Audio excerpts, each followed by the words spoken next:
Logo system might sound like a big buzzword or something where you're like, oh gosh, what's a system? I don't know.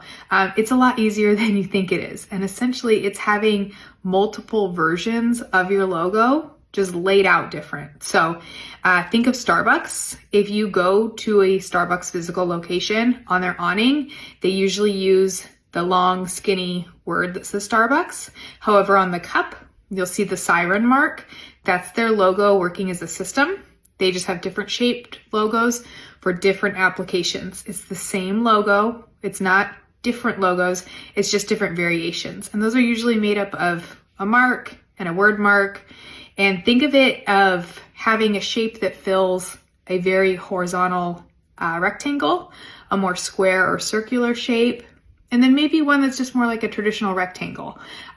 Getting all those 4 different shapes covered, you'll be set up for success and visibility.